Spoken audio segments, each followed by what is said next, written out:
Hello, my name is Justin Haskins. Welcome to the show. Today's topic is really important. We're going to be talking about one of the biggest student loan handouts, scams, debt forgiveness plans, debt cancellation, whatever you want to call it, that has ever been put into existence. It just happened not that long ago. Most people don't realize that it happened because it is really sneaky and underhanded how they went about doing this. It isn't getting the press that it deserves. I wrote an article about it for foxnews.com in September, and still it's not getting a lot of media coverage. And so I wanted to do a video to kind of dive into the details of this and why it matters. But before I get into the student loan debt scam being produced by the Biden administration, I want to ask you to please like this video, comment, leave a comment on the video, subscribe to the channel, get notifications for the channel. All of these things are going to help break through those big tech algorithms, help this content break through those big tech algorithms that are always trying to hold back conservative content like this. And it's going to allow us to stay in touch, allow you to see more incredible content that other people are not seeing. I just produced a video, just finished recording a video earlier this week about the new House Speaker, Mike Johnson, whether he's a real conservative. That is an incredible video. So if you haven't checked that out, please check that video out because I've got the inside scoop on that. So if you're looking for really important information that you're not getting elsewhere, you're looking for the inside story from within the Republican Party and conservative circles, you want to know what's going on, but you're not hearing it from the media, follow, subscribe to the channel, like videos, and leave comments. It's really going to help me out. All right, so let's get to the main topic here. I'm going to pull up, I've already got the article. Biden just quietly created the largest student debt handout program in U.S. history. I wrote this for Fox, as I said earlier, back in September. The details of this are just absolutely incredible. So I want to read you a little bit of some excerpts from the article, and then I'm going to give you some more detail as we go through this. So as everybody, as you probably know, the Biden administration tried introducing a massive student debt cancellation plan. The Supreme Court ended up throwing that out, saying you can't do that. It's illegal. There's just, you don't have the authority to use this law, which really wasn't intended for massive student debt cancellation to cancel debt. Biden essentially wanted to cancel, if I remember right, it was about $10,000 at minimum student loan debt for a bunch of people. And it was more than that for certain other groups, if I remember right. But this is different than that. This isn't just sort of blanket cancellation. This is a slower process for student debt cancellation, but the end result is going to be a lot of student debt gets canceled. A lot of people don't end up paying back their student debt balances. But the way that it's being rolled out is so tricky and misleading and deceiving that a lot of people just don't know that it's happening. And the Biden administration actually has the legal authority to do this, unlike other plans that they've tried to put into place. And so it is already happening. It's going to start happening. It's going to be something that happens over a long period of time. But it's going to be one of the biggest student loan handouts of all time, probably the biggest student loan handout of all time. So how is this going to come about? How is this going to work? And why do I say that it's a secret? It's sneaky. It's, it's kind of like a little plot that they're hatching. Why do I say that? All right. The way that Biden is going about doing this is he's creating a new income-based repayment plan for student loan borrowers called Saving on a Valuable Education, okay? Or the SAVE plan. If you're watching the video version of this episode, you'll see me highlight it, and I'll read you through some of the details that are on foxnews.com. You'll also be able to access this article, by the way, in the show notes for this episode if you're watching on YouTube and you want to track this down. The SAVE plan is a kind of income-based repayment plan. With really beginning in the Obama era, the federal government took over much of the student lending in the United States. And one of the things that they did was create this thing called income-based repayment. Income-based repayment plans allow people who enroll in them who have federal student loan debt. So you can't have private student loan debt and enroll these plans. These are for federal student loan debt only, which is the vast majority of debt that people now take on since the Biden administration took over since the Obama administration took over student lending. Most people are getting their student loan funded, their student loan funds through the federal government. All right. So you have to have federal student loan debt in order to enroll. But what you do is when you're finished with college and it's time to start paying back your student loans, because you don't have to pay your student loans back while you're still in college or in grad school. But once you enter into repayment, you can enroll in an income-based repayment plan. And what that does is it takes a percentage of your income, of discretionary income. It's got a calculation for figuring out how they're going to do that. They base it on your household size, and they look at your spouse and whether your spouse is bringing in money and whether your spouse has student loan debt and things like that. And they come up with a monthly, sort of a maximum monthly amount that you would pay. Or a minimum monthly amount that you'll pay. And that's what you're obligated to pay. Okay. And if your income goes down, then you pay less. If your income goes up, then you pay more. Right. And there's a calculation for that. And there's a ceiling and a floor and all of that. That's what an income-based repayment plan is. Well, there's a bunch of income-based repayment plans that the federal government has, and they all have pluses and minuses, and some are better than others depending on your situation. It just depends on the circumstances of things. We don't need to go into the details of that. But the Biden administration rolled out this new one, this SAVE plan, Saving on a Valuable Education Plan. And the sole purpose of it, really, in my opinion, I think the sole purpose of it was to make it possible for more people to escape having to pay back their student loans. Because the way an income-based repayment plan works is you make these mandated income-based repayment amounts monthly. You do it for a certain amount of time. And after that time is over, you have all your debt canceled. Okay. So for undergraduates, it's 20 years. If you have undergraduate student loan debt, if you make income-based repayments for 20 years, your debt, whatever's left over, is forgiven from the government. Okay.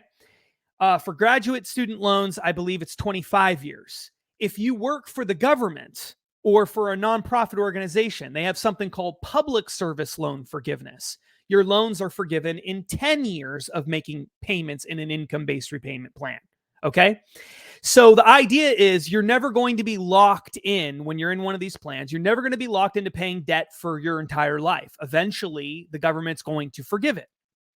So the SAVE plan has that same kind of thing. Okay. If you're in a SAVE plan and you work for a nonprofit or a government organization, in 10 years of making payments under the SAVE plan, you get your loans forgiven, whatever's left over.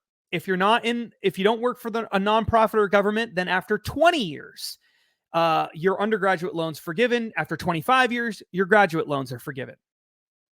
Now, why do I say that the SAVE plan is going to end up forgiving more loan debt?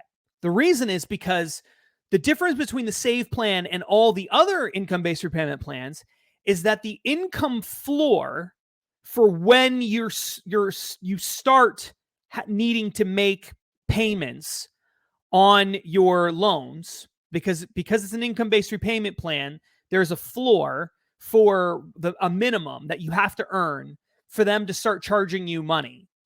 If you fall below that minimum, then what the federal government does is say, well, your payment is $0 a month. That's what you have to pay, $0. And they call that a payment. And that counts toward your payments to get to 20 years or 25 years or whatever. Okay. So what they've done with the SAVE plan is they have increased the floor from 150% of the poverty line to 225% of the poverty line. What that means is that everybody's monthly payments go down, and the number of people who are required to pay anything at all also goes down. So they're saying until you get to 225% of the poverty line, which is a federal designated line for how they determine access to benefits and things like that, until you get to 225% of the poverty line, you don't have to worry about making payments. And then and even if you're above 225% of the federal poverty limit, what we're going to do is we're going to start figuring out our calculations based on that. We're going to exempt all the income below that, right? So the point is your payments under this plan are going to be lower than the other income-based repayment plans, okay?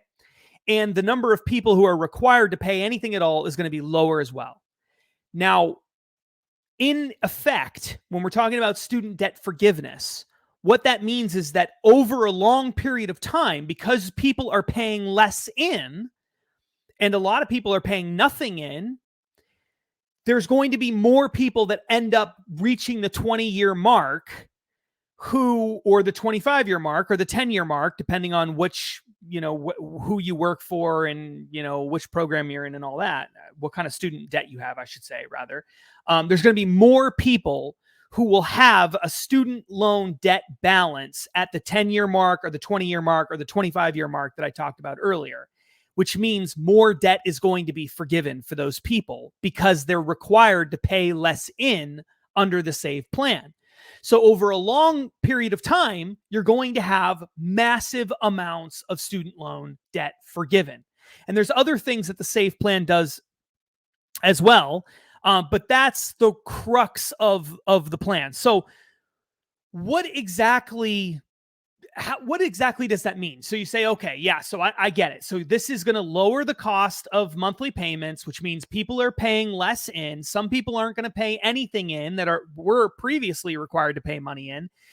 So that means more debt's going to be forgiven over time, right? That's what that means. I got it. But to what extent? Or what are we talking about here? Well, I mean, how much debt really is going to be forgiven over this period of time? How many people actually don't pay off their debt over a 20-year or a 25-year period, right? Those are all really good questions. So there's this organization called the Urban Institute. The Urban Institute is a left-leaning think tank. They're a nonpartisan think tank, but they're left-leaning. They did an analysis of the SAVE plan. So they're not opposed to it, all right? So these are not people that are opposed to the SAVE plan. This isn't some right-wing, group who's trying to find a reason to knock it down. This is a left-wing group. The researchers analyzed the plan and they said this. This is in the Fox article, but this is a direct quote. It says right here, if all certificate and associate's degree recipients were enrolled in current income-driven repayment plans, we would expect 62% to fully repay their loans, assuming typical debt levels.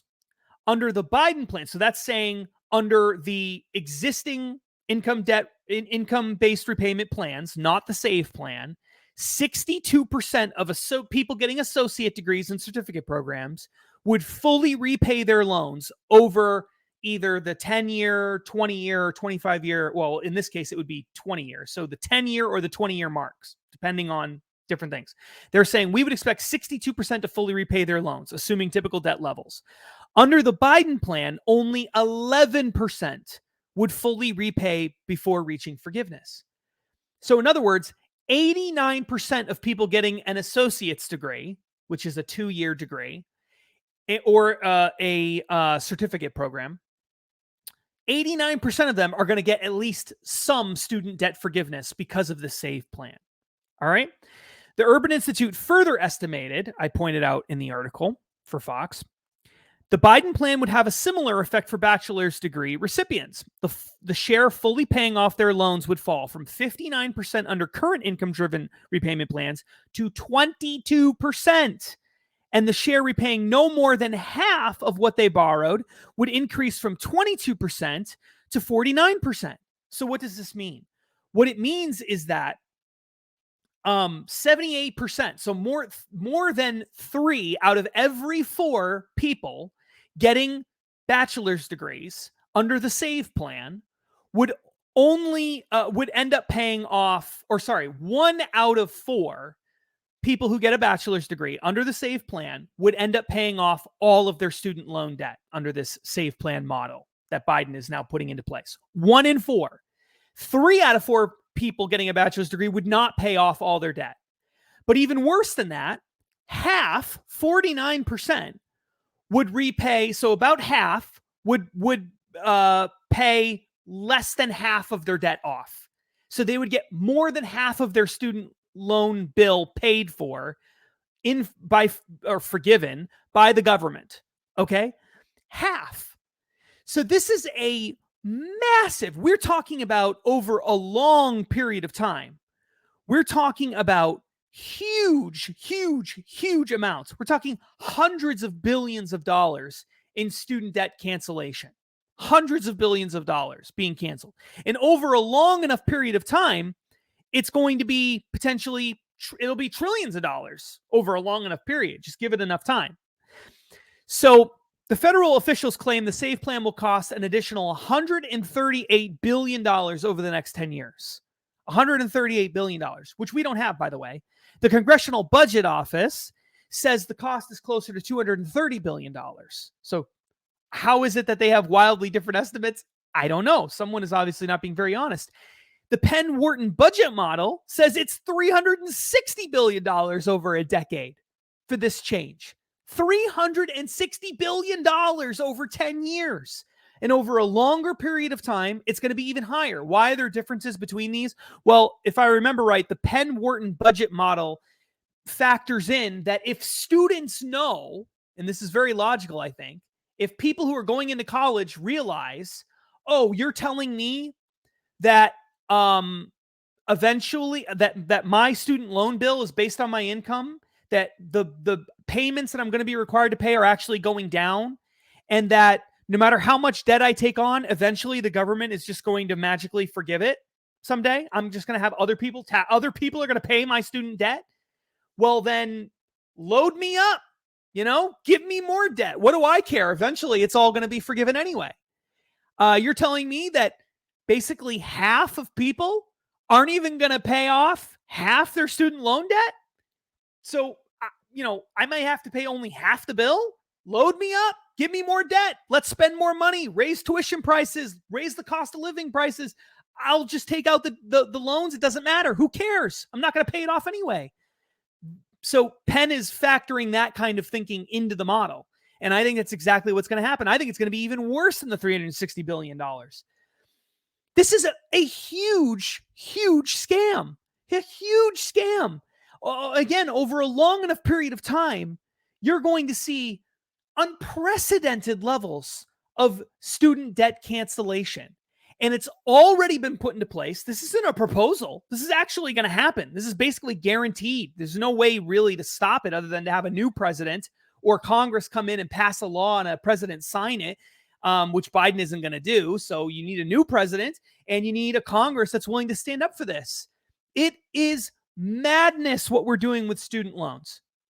The reason why student debt, because a lot of people are going to say, well, so what are you saying? We just let people have all this student loan debt and we don't do anything about it. We don't do anything to stop it. We just allow this problem to continue to fester. No, we have to fix the problem.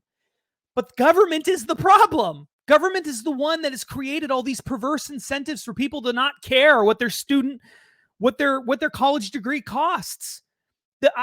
I was in that same situation. I went to school right as the Obama administration was taking over student lending.